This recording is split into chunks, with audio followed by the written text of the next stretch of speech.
O que a gente precisa saber para fazer uma prova do Enem? O que está sendo avaliado?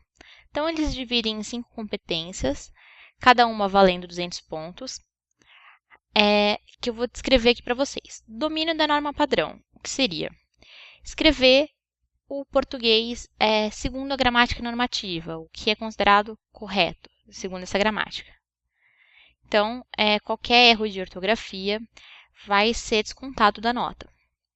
Compreensão da proposta. Então, por exemplo, a gente tem um tema, imigração. Precisa compreender o que isso significa e a sua redação tem que estar de acordo com isso.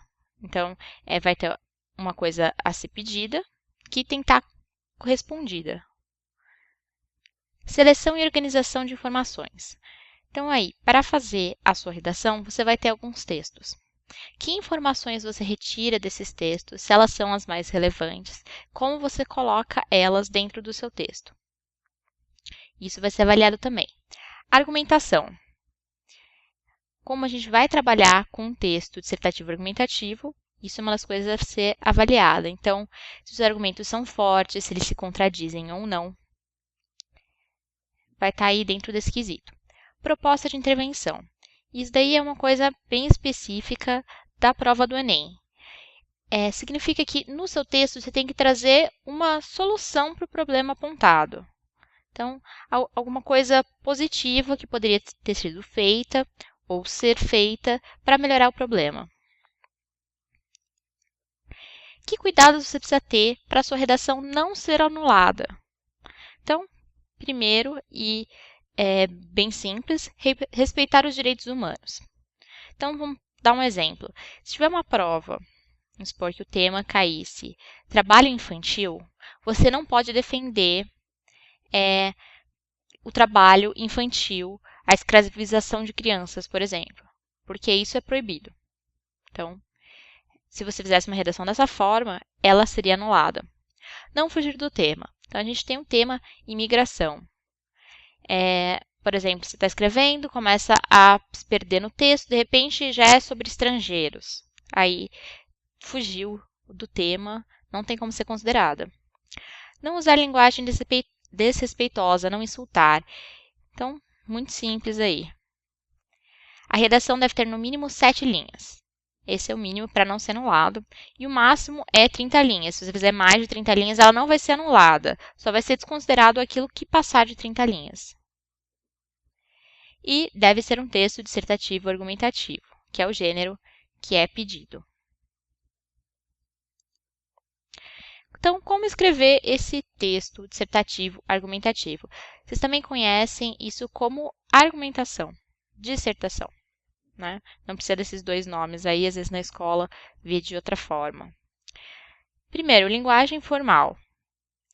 Linguagem formal é a linguagem escrita, é a linguagem correta, segundo a gramática, vamos colocar dessa forma, que é utilizado, por exemplo, num jornal, então numa reportagem.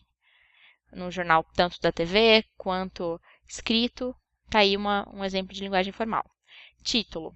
Então, tem que ter um título e tem que fazer sentido com o texto. Mesmo que seja um título óbvio, ele precisa estar lá. Argumentação.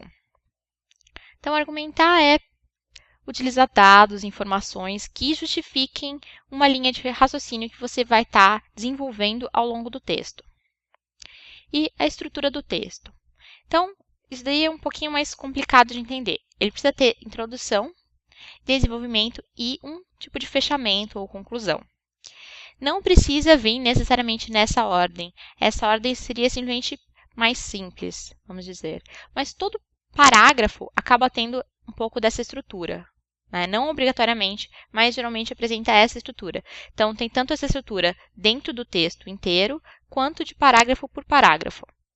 Então, introdução seria apresentar o assunto a ser debatido. Então, sobre o que é o texto que você vai falar, o que você está escrevendo, por que você está escrevendo, por que isso é relevante. Então, são as coisas comuns de aparecer numa introdução.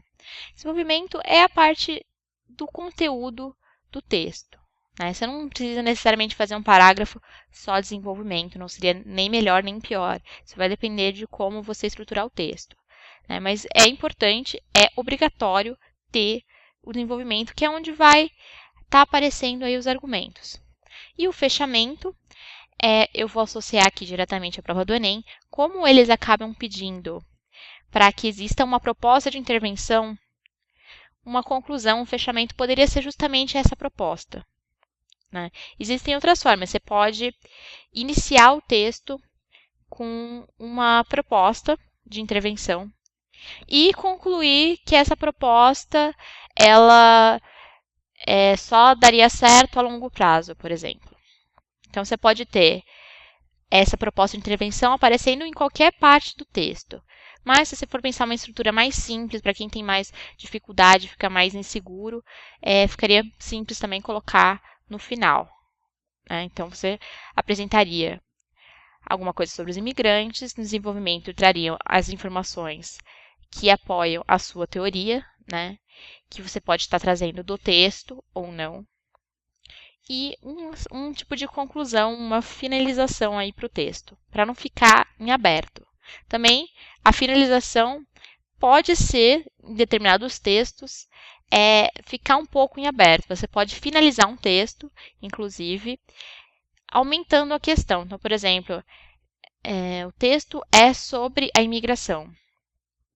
E você vai argumentando sobre isso. E no final do texto você fala, o problema realmente não é a quantidade de imigrantes, o problema é a falta de infraestrutura, como resolver o problema maior. Então, você poderia terminar o texto, por exemplo, isso é só um exemplo, não que deveria ser feito dessa forma, abrindo aí a questão para algo maior, que não precisa necessariamente ser respondido pelo texto. O que precisa aparecer como resposta dentro do texto seria só tratar da questão da imigração, trazendo uma proposta aí de resolução, de melhora aí, que é o que eles chamam de intervenção.